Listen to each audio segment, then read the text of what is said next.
आदाब, मैं मीनाक्षी शोरान हाजिर हूं दुनिया भर के socio political and economic issues पर बेस्ड खास प्रोग्राम दुनिया मेरे आगे लेकर। हर तरफ कोरोना वायरस का शोर है। हाल ही में इसके तेजी से फैलने की बात भी सामने आई।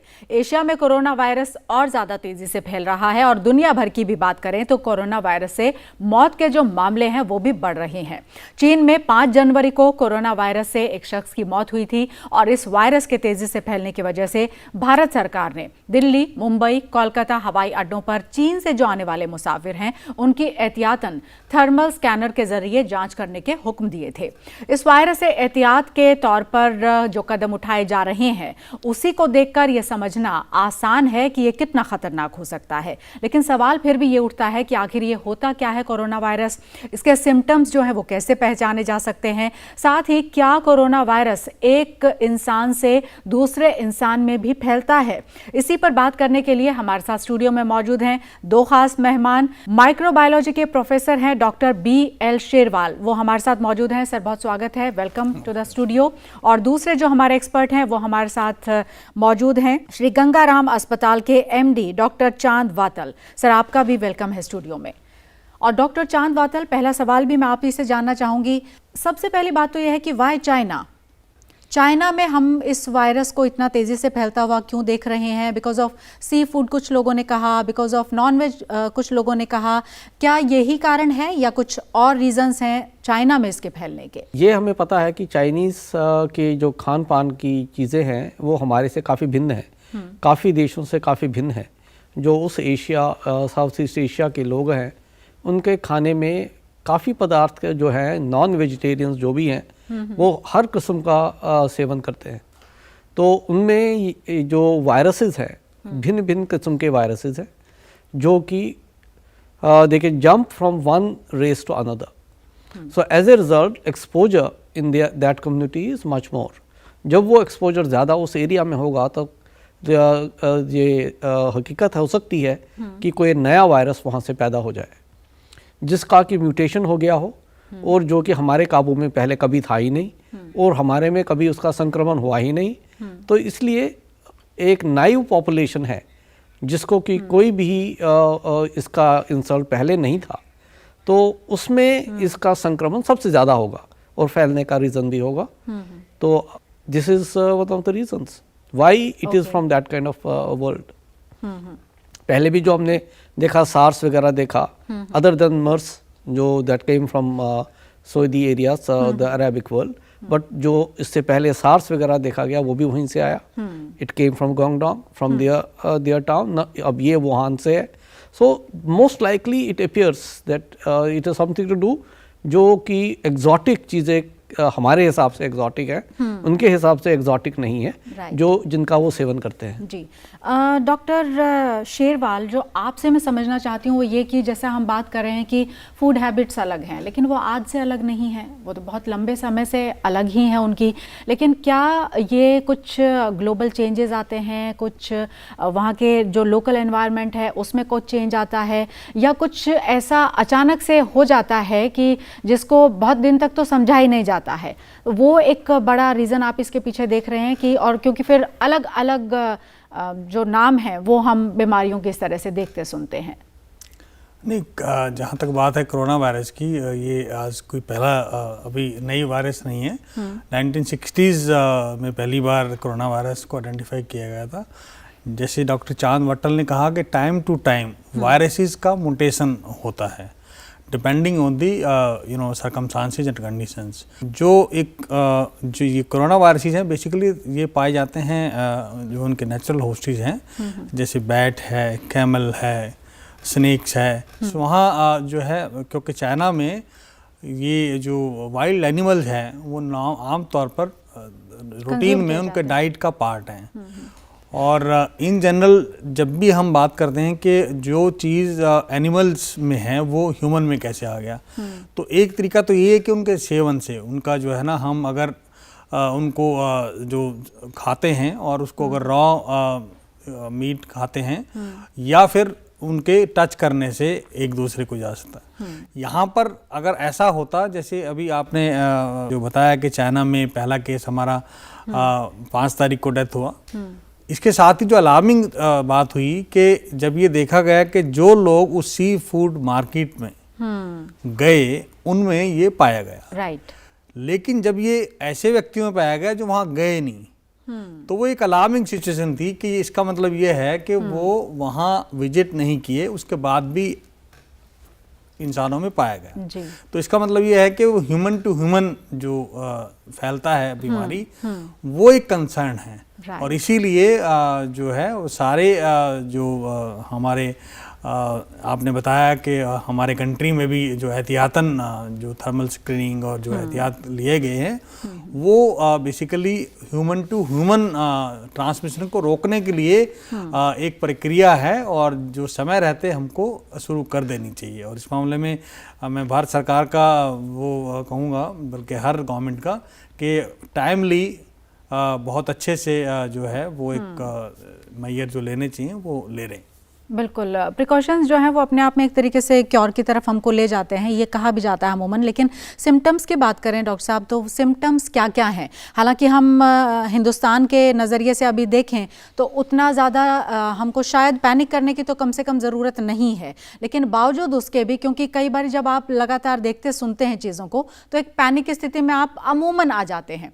तो सिम्टम्स क्या हैं, कैसे पहचान हो सकती है? पहली बात आपने बिल्कुल ठीक कहा कि हमने इससे घबराना नहीं है, कोई पैनिक नहीं है, is no panic, that's number 1। Number 2, इसका जैसे हम सार्स वगैरह के साथ कंपेयर नहीं कर सकते। ओके। वो भी इसी फैमिली के वायरसेस हैं, उनकी मोर्टेलिटी बहुत ज़्यादा हाई थी। अभी तक तो ये जस्ट 2% है, 100 बंदों को अगर होगा तो 2 की शायद मौत हो। ओके। जबकि पहले जो वायरसेस थे उनकी 30%, 20%, उससे ज़्यादा जो है 10% तक का मोर्टेलिटी थी। ये तो एक बात हो गई। ओके। दूसरी बात है, it is just like a common cold like virus. जैसे सर्दी जुकाम होती है उस तरीके का वायरस है, 5-6 दिन में अपने आप ऑटो क्योर है और ठीक हो जाएगा।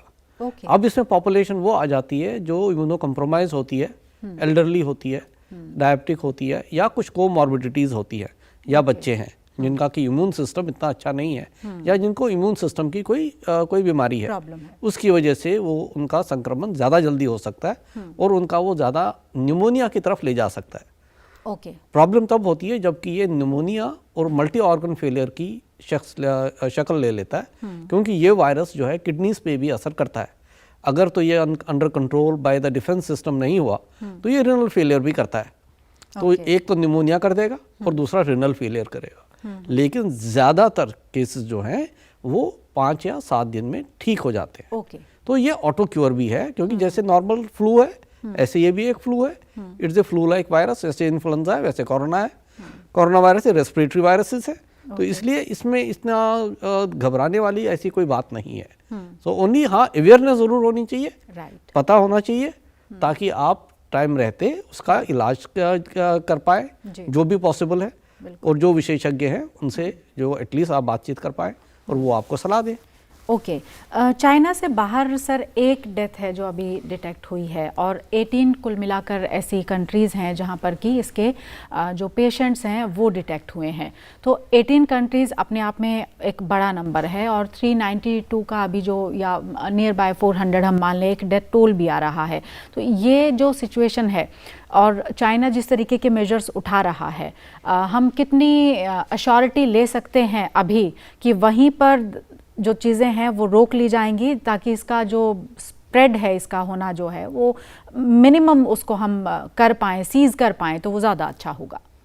नहीं, पहले तो जो फिगर है कि जो कल तक की जो फिगर थी, आई थिंक 20,000 से ज़्यादा पेशेंट अभी तक कंफर्म पॉजिटिव हैं चाइना में, और 425 डेथ होगी। ओके। तो जैसे डॉक्टर वाटल ने भी कहा कि इसकी एक अच्छी चीज़ ये है कि मॉर्टलिटी 2% है, और एज कम्पेयर टू सार्स और बहुत जो पुरानी वायरसेस हमने देखी हैं और काफ़ी ज़्यादा हाई मॉर्टलिटी थी जी। दूसरे कंट्रीज़ में फिलीपींस में एक डेथ हुई है, आज एक हांगकांग में भी एक रिपोर्ट हुआ है। सो 2 डेथ वो है। इंडिया में अभी तक जो है 3 कंफर्म पॉजिटिव केसेस केरला में हैं। हालांकि जैसे हमारे जो स्टूडेंट्स वहाँ से यहाँ पर लेके आए हैं, हम लोग 600 से 654 शायद स्टूडेंट हैं, तो वो सारे क्वारंटाइन उनको किया गया है, और बाकी कंट्रीज में 20 से ज़्यादा कंट्रीज में पेशेंट्स अभी इसके हैं। तो इसके लिए बेसिकली ज़रूरी है कि जिस जब हम बात करते हैं ह्यूमन टू ह्यूमन, तो एक पब्लिक हेल्थ के पॉइंट ऑफ व्यू से जहाँ जहाँ पर आप चेक कर सकते हैं तो वो सबसे इम्पॉर्टेंट बात है। जी। आप जो है, क्योंकि ये एक अच्छी चीज़ क्या है कि ऐसा नहीं है कि रूटीन एनवायरनमेंट में है, ये आपको सांस जब लेते हैं उसमें भी ऐसा नहीं है कि आपको बीमारी हो जाएगी, लेकिन जब आप स्नीज करते हैं या कफ करते हैं तो वो एक ऐसी प्रिकॉशंस है जो उस इंडिविजुअल को तो लेनी है, साथ में हो सकता है कुछ ऐसे मरीज भी जिनको वो बीमारी ना हो, कोरोना ना हो, लेकिन आम फ्लू है, तो ये इन जनरल हम सभी को कहते हैं कि this is the only simple precaution. आम जनता को ये पता होना चाहिए कि जब कफ करते हैं तो वो कोई टिश्यू पेपर लें या अपने आम को ऐसे करके जो है ना वो उसमें कफ कर सकते हैं, स्नीज कर सकते हैं। हाथ से ऐसे कफ या स्नीज ना करें, और जो टिश्यू पेपर है वो किसी क्लोज कंटेनर में जरूर डालें। जी। और जब भी ऐसे क्राउडेड एरियाज हैं जहाँ पर हम ज़्यादा लोग इकट्ठे हो रहे हैं, तो ये एक एहतियात के तौर पर ये कहा जाता है कि हमको अवॉइड करना चाहिए, अगर ये अवॉइड हो सकता है। ट्रैवल हमें जो है जितना मैक्सिमम अवॉइड हो सकता है वो अवॉइड करें, और ऐसे कंट्रीज में खास तौर पे जैसे चाइना या एशिया में अगर आपका कोई प्लान है तो वो अवॉइड करना चाहिए।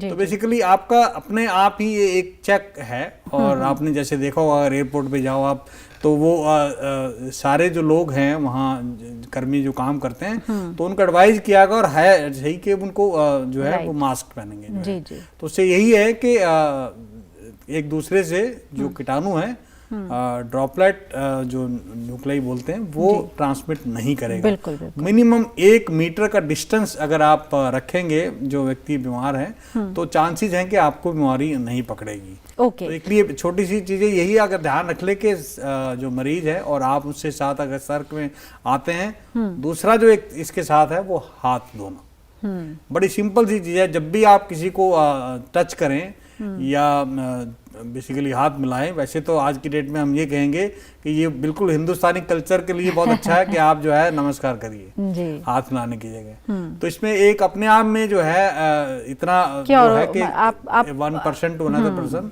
जो कीटाणु है वो नहीं फैलेंगे। आंख में जो है ना आप अपना हाथ जो है ना छुएं या मुंह में या वो है, तो चांसेस हैं कि वो कीटाणु अगर सांस की बजाय फॉर्माइट के थ्रू जो है वो जा सकते हैं। किसी का टॉवल है वो ना यूज करें।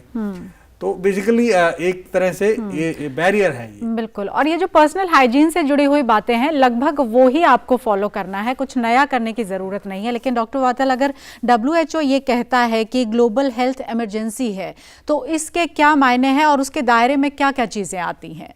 सबसे पहले डॉक्टर शेरवाल ने जो कहा इन्फेक्शन कंट्रोल, अभी भी हम जैसे एंटीमाइक्रोबियल रेजिस्टेंस पे बात करते हैं, कई बार बात होती है उस पर, और उसमें हमेशा ये कहा जाता है कि भैया आप हमारे पास एंटीबायोटिक तो है ही नहीं, अब हम इस्तेमाल क्या करें? तो हम फिर उस टाइम कहते हैं इन्फेक्शन कंट्रोल, फैलने ही मत दो। दूसरे पेशेंट तक हम ही लेके जाते हैं, जो हेल्थ केयर वर्कर्स होते हैं उठा के लेके जाते हैं, या घर में होते हैं तो उठा के लेके जाते हैं एक दूसरे को। तो infection control will see us through. अगर हम अपनी संस्कृति का अच्छे तरीके से इस्तेमाल करें, जैसे डॉक्टर शेरवाल कह रहे थे हमारा वैसे ही नमस्कार करने का रिवाज है, हाथ मिलाने का रिवाज नहीं है, तो पहला 50% काम हो गया। दूसरा है करेक्ट यूज़ ऑफ मास्क। जहाँ पे भी आपने आपको प्रोटेक्शन की ज़रूरत है, वो पेशेंट से फैलने का है या जो डॉक्टर या हेल्थ केयर वर्कर है उसके इंटरेक्शन का काम है। जो भी मास्क हैं उपयुक्त मास्क उसके लिए पहननी बहुत ज़रूरी है। जैसे कि N95 मास्क रेकमेंड की गई हैं, बट देयर आर पीपल, जैसे एक डॉक्टर सीतो बहुत ही अच्छे विशेषज्ञ हैं इन्फेक्शन कंट्रोल के हांगकांग में, उनका मैं एक प्रोग्राम देख रहा था, बहुत अच्छे तरीके से उन्होंने समझाया कि मास्क को कैसे पहनना चाहिए, किस तरीके से पहनना चाहिए। वो आम मास्क को भी इस्तेमाल करने का बता रहे थे, जो कि आम तौर पे हम देखते हैं कॉमन मास्क जो पड़े हुए होते हैं, किसी भी ICU में जाते हैं या कहीं जाते हैं वो मास्क कह देते हैं। उस मास्क में एक कलर होता है, एक साइड कलर्ड होता है, दूसरा साइड कलर नहीं होता, वाइट लिनन होता है।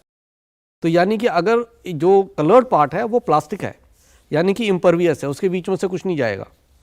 तो यानी कि अगर तो इन्फेक्टेड पेशेंट है आप उससे किसी और को नहीं करना चाहते तो वो जो कलर्ड पोर्शन है उसका बाहर रखिए, इनर पोर्शन उसका लिनन है, अगर वो खांसेगा छींक आएगा तो वो उसमें एब्जॉर्ब हो जाएगा और बाहर से वो निकलेगा नहीं, तो जो उसके सामने लोग हैं उसको इन्फेक्शन नहीं होगा। और जब वो खोले तो उसकी तनी को खोल के कहीं डाल दे, बाहर हाथ ना लगाए उसको, काफ़ी इन्फेक्शस होता है। अब अगर हेल्थ केयर प्रोवाइडर है उसको ये उल्टा इस्तेमाल करना है ताकि उसको ना हो जाए, तो प्लास्टिक पार्ट उसको अंदर से करना है जो कलर्ड पोर्शन है, और वाइट पोर्शन बाहर से है उसका, जो कि उसको ब्रीथ करेगा तो वो थोड़ा बहुत फिल्टर करेगा और प्लास्टिक जो है वो उसको अंदर जाने से रोकेगा। So these are some of the very titbits. Otherwise अगर जहाँ पे कि ये संक्रमण देख लिया वहाँ पे क्वारंटाइन एरिया है तो वहाँ N95 मास्क वो रेकमेंडेड है। So precaution is the main bane in protecting ourselves, and India has a very good history. SARS देखिए बहुत अच्छे से कंट्रोल हुआ, बिल्कुल। स्वाइन फ्लू देखिए बहुत अच्छे से कंट्रोल हुआ, Exactly. आप नीफा देखिए very quickly we controlled it. So हमें लगता है कि हमारी मशीनरी अच्छी तरीके से सज है, उनको मालूम है करना क्या है, क्योंकि वो they have gone through it, right. तो हमें घबराने की मुझे नहीं लगता कोई आवश्यकता है। ओनली ये है कि आप जैसे प्रोग्राम कर रहे हैं ऐसे प्रोग्राम और होने थोड़ा चाहिए, सा और होना चाहिए, थोड़ा अवेयरनेस ताकि लोगों और में हम हो भी जाए। अपनी कम्युनिटी में कर रहे हैं। जैसे 10 तारीख को हम अपना एक प्रोग्राम कर रहे हैं इसी के लिए, ताकि IAMM डेली चैप्टर जो है अपनी जो ख्याल आते हैं वो हेल्थ मिनिस्ट्री तक पहुंच पाए। हम एक नोट बना के उनको देंगे, जबकि हम 2.5 घंटे का एक प्रोग्राम कर रहे हैं जिसमें सारे विशेषज्ञ को इकट्ठे बुलाया और सम थॉट प्रोसेस होगा, ब्रेन स्टॉर्मिंग। जी जी। सो जो उसका निष्कर्ष होगा हम एक पन्ना बना के उनको दें। तो इस तरीके की अवेयरनेसेस डिफरेंट लेवल्स पे, कम्युनिटी लेवल पे होनी चाहिए। बिल्कुल। इंटरनेशनली अगर मैं आपसे समझना चाहूँ, ऑलमोस्ट 20 कंट्रीज़ हैं जहाँ पर कि इसके सिम्टम्स देखे गए हैं। तो एक तो जैसे पाकिस्तान ने कहा कि हम अपने लोगों को नहीं बुलाएंगे, इंडिया को अब बहुत अप्रिशिएट किया जा रहा है क्योंकि हम अपने नागरिकों की बहुत ज़्यादा चिंता कर रहे हैं और कोशिश कर रहे हैं कि वो आएँ भी, और फिर यहाँ पर जब आ रहे हैं तो ठीक है फ्रिस्किंग है, लेकिन वो बाकी और लोगों की सुरक्षा के मद्देनज़र है। लेकिन अगर बाकी देशों की हम तरफ देखते हैं तो कौन कौन से ऐसे मुल्क हैं जहां पर कि इसके लक्षण हो सकते हैं और जहां पर और ज्यादा चिंता करने की या एहतियातन जो कदम है वो उठाने की जरूरत है?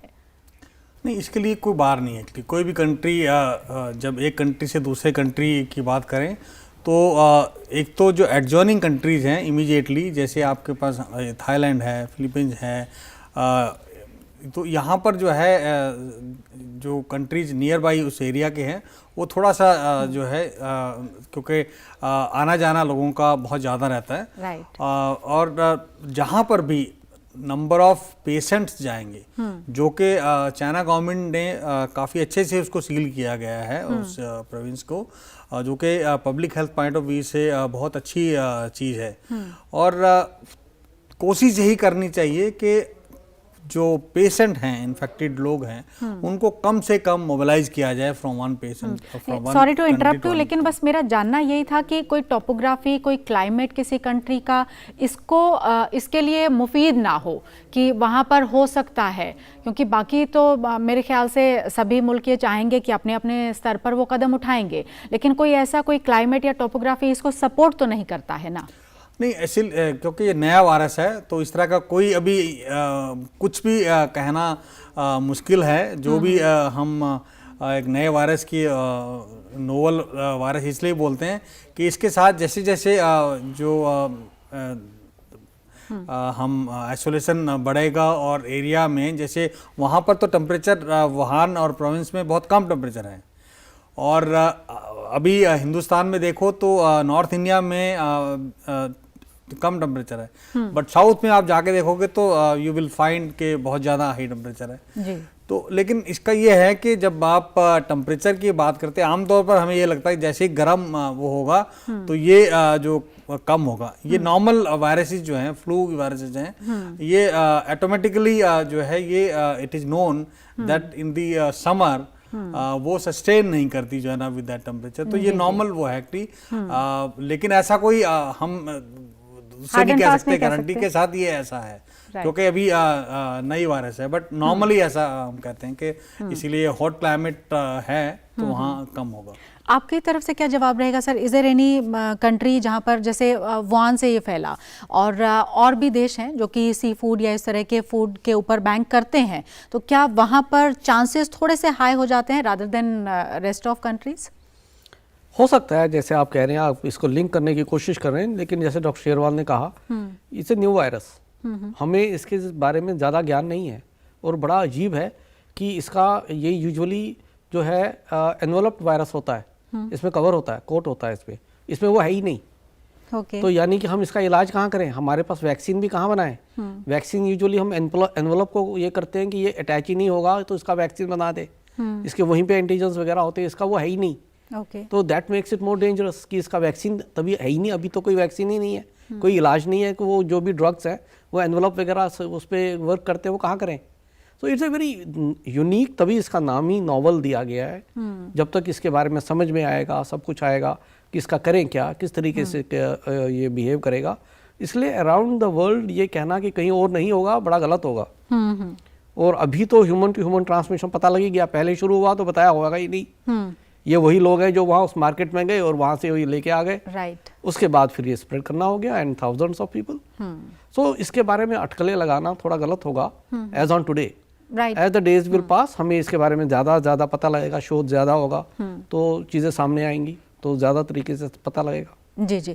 कंक्लूडिंग रिमार्क्स सर आपकी तरफ से क्या रहेंगे, क्योंकि हमने बात की कि हमको एक तो पैनिक नहीं करना है, लेकिन मैन टू मैन है तो थोड़ा सा हमको सजग रहने की तो ज़रूरत है निश्चित तौर पर, लेकिन आप अपनी तरफ से क्या कंक्लूजन में हमारे दर्शकों के लिए, हमारे व्यूअर्स के लिए कहना चाहेंगे? कोई पैनिक नहीं है, नंबर वन, कोई पैनिक नहीं है।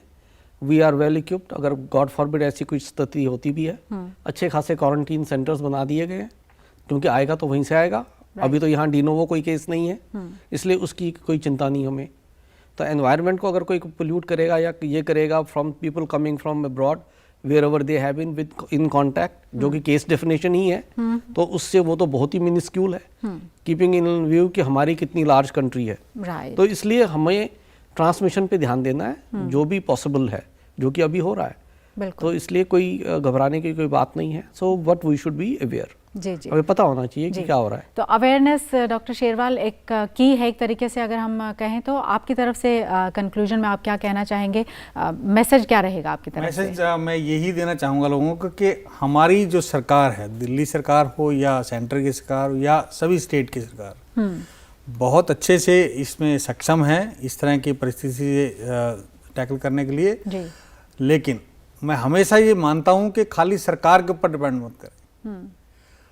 जब भी इस तरह की कोई इन्फेक्शन की हम बात करते हैं कि एपिडेमिक हो सकता है या पेंडेमिक है, तो उसमें हर व्यक्ति का रोल है, हर व्यक्ति को उसके अंदर जो है ना कुछ योगदान है। तो इसलिए सरकार के साथ सब कुछ डिफरेंसेस भूल के मेरा सभी लोगों से ये निवेदन है कि इसके लिए सब लोग हाथ बढ़ाएं और सब लोगों को कोरोना के लिए तैयार करें कि ये इससे डरने की आवश्यकता नहीं है, लेकिन सतर्क जरूर रहना है। बिल्कुल। अगर आपको कहीं पर लगता है कि ये कीटाणु उस व्यक्ति में हो सकते हैं तो उससे ऐसा मत करें कि ये जो है उसको हम कहें कि बायकॉट कर दें या नहीं, उसकी बजाय आप उसको स्वास्थ्य केंद्र पर जरूर लेके जाएं। और मेरे जो डॉक्टर भाई हैं उनको हम ये है सलाह कि उनको इग्नोर ना करें। इमीडिएटली अगर आपको लगता है कि